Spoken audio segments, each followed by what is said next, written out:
Maybe we should start so that we don't jeopardize travel plans, yours and mine as well. So, whoop, okay, that still works. So, why are we even talking about compliance headaches of Google Analytics? And maybe before, as we already started talking here, why am I here and who am I to give you this kind of talk? So, my name is Jarek. I'm a founder of Wide Angle Analytics.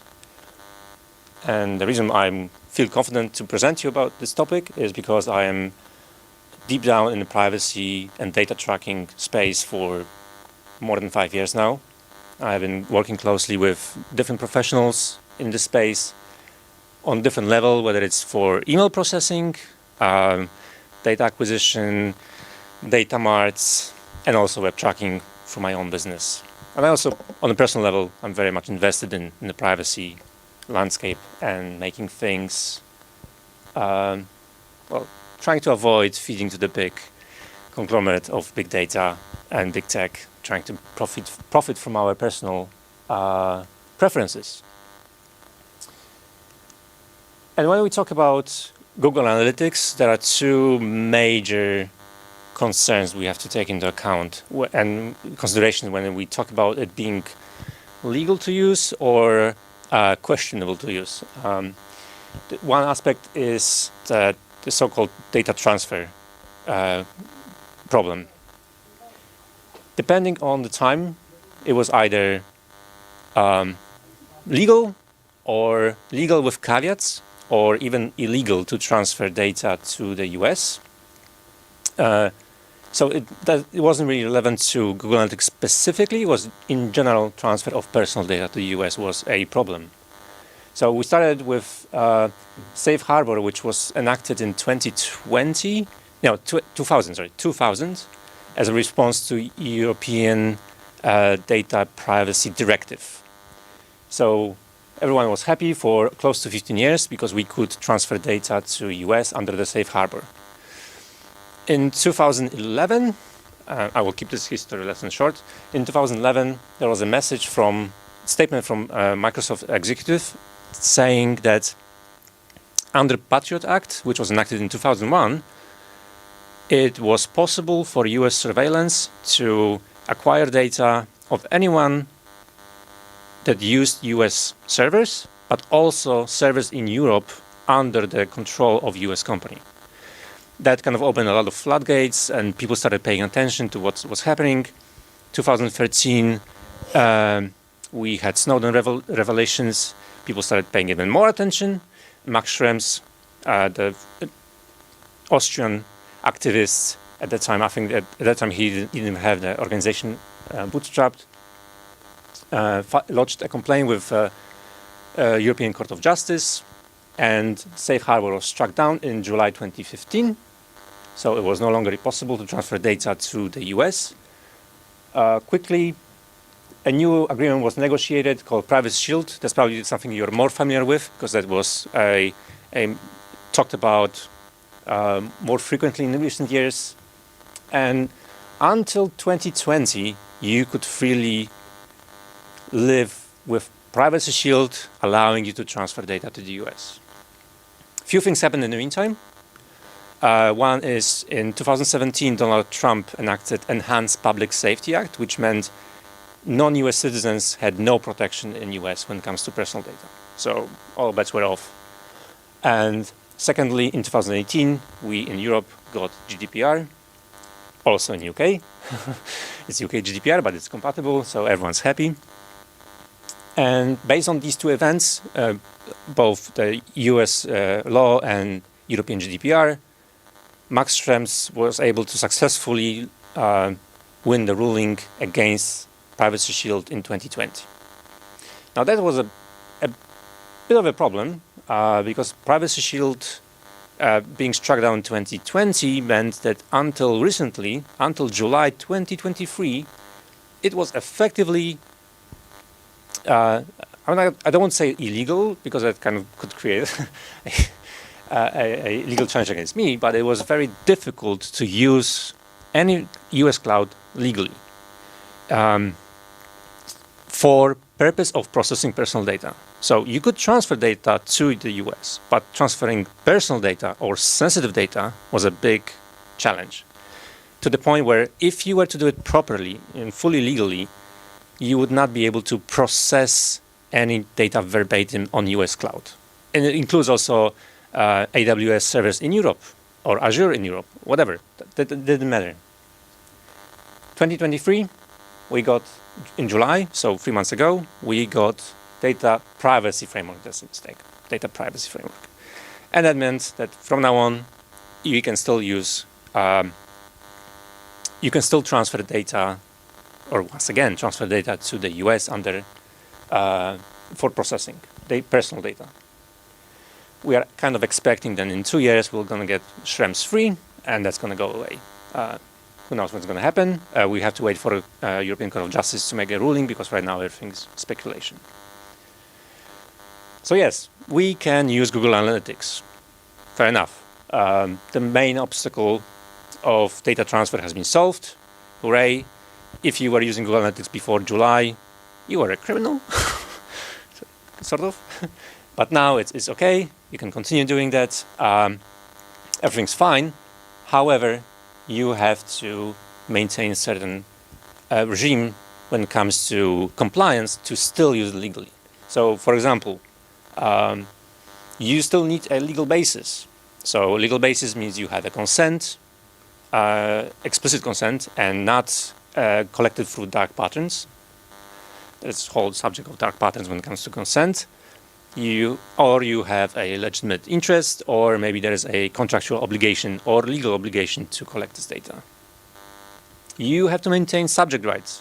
So imagine that you deploy Google Analytics on your website, and someone comes to you asking for a copy of all the data that you and your processors, including Google Analytics, has on you.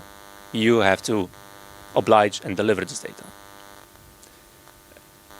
That's up to you. You are the controller, you're responsible. Likewise, data processing agreement means that because you hire effectively Google Analytics or Google to process the data on your behalf via your data processor, and that implies that you as a data controller are responsible what's in there, what's written in this document. If some provisions in the document are not compatible with EU law, you are on the hook, not Google. So it's very important to actually review those documents that you sign, that you comply with. There are some interesting things there. I'll get to in a second. Through the fourth topic, which is responsibilities. And responsibilities is actually a very tricky part. Very few people take it into consideration. In almost every situation when we talk about processing data, we have a data subject, the user. We have data controller, the one who's responsible for the data processing, and data processor, someone who processes the data on our behalf. In a happy place, you are data controller, Google is data processor, and everyone is happy. However, terms and conditions in Google Analytics service say Google can use the data it collects on your users for its own services and for improving its own services. Which means, in certain types of activity, Google can be considered a data controller. What does it mean for you? If that will be decided to be the case, which happened in Germany in 2020, there's a ruling saying that Google is a joint controller. The case is under appeal, so it's not a legal precedence yet. But if it happens to be, Google being your joint controller means that you have to collect consent from your users specifically for this scenario and clearly note which controller is responsible for which data and how they're being processed. Something is probably impossible for you to do with Google because you cannot really get information how Google processes the data you send to them, how they use them for munching through the algorithms and making the ad targeting work. They are very secretive about it. So, yes, you can use Google Analytics legally. However, there are so many traps waiting for you ahead of you that it's kind of difficult to say whether you will be able to do it in even near future. We are talking year, 2, maybe 5, but that's the thing, that's uncertainty. And we saw from presentation from our colleague from Powtoon how big of a challenge it is to migrate your analytics pipeline. Or she was talking about email, but it's close. So this is a checklist. I don't expect you to read it. This is very long. We also have another blog if you're interested, with more detail and more content around it. Effectively, you have to do a lot of homework. It's not just putting the bloody script in the website and hoping for the best. If something goes wrong, and by something I mean a new regulation comes in, new decision by court comes in, you might be exposed. Whether you will be specifically exposed for a specific ruling, because of a specific ruling, depends. Unfortunately, the implementation of GDPR means that in different countries, different data protection authorities have different speed of adoption. But to give you an idea, when in 2011, there was a statement by Microsoft executive about data transfer and processing by surveillance organizations, Dutch government, so the government of this country, almost immediately threatened its contractor to stop sending data to the US. So those things will develop slowly, but once they happen, the rate will be pretty quick. So that's it. That's all I had. Data transfer and responsibility. These are the two main takeaways from the process. If you want to learn more, we have a large collection of articles about it. Some of them are introductory, some of them are for more privacy fluent folks. Were written by a friend of ours, Robert Bateman, who's well-renowned persona in this world. And I highly encourage you to go through them. If you run your business or you run your website and you have Google Analytics, it's high time to get familiar with this. That's all I had. Thank you very much. Any questions? Sure. What do you think is going to happen with Google Analytics in the EU in 2 years? I would expect that Schrems free proverbial ruling will take place. In the initial assessment from experts, we know that it's effectively copy-paste of Privacy Shield with a small addendum about redress. So it's more about like, is the redress mechanism sufficient enough? And there are voices that it's not sufficient. If that becomes the case, Schrems-free ruling will be effective, which means, again, transfer to the US will become not necessarily illegal. That's the point. Like it's going to be very problematic what you can send. So you could use Google Analytics legally for all this time, even if it was problematic if you had a local proxy. That was possible, of course, but very few did it. And it actually was so complicated, you could just as well host your own web analytics. So it's very unlikely that the current state of things will be maintained. So in 2-3 years, we'll be back square to what happened in July. So it's a risk. GE4 has already reviewed the terms and conditions. You have also seen a request for signature from the chief, let's say, or the country's privacy officer. What happens for global brands? I mean, we do have the global business company, and they do have 100 or 50 branches all over the world. It's a tricky question, right? So it really depends.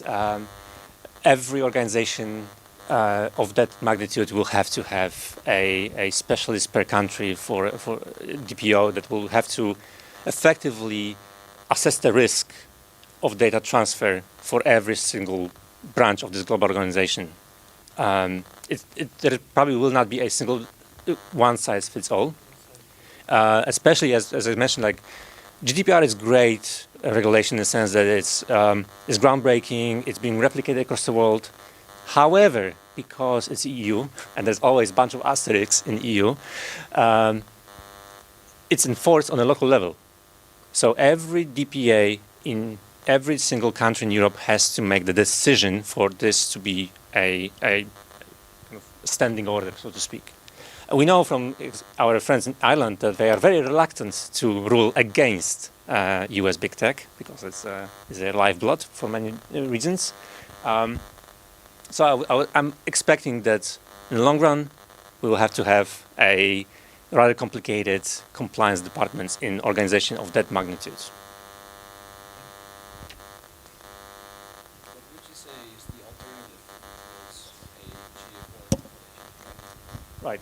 So I would lie if we weren't one of my alternatives, but I can easily appreciate that this is not always working for everyone.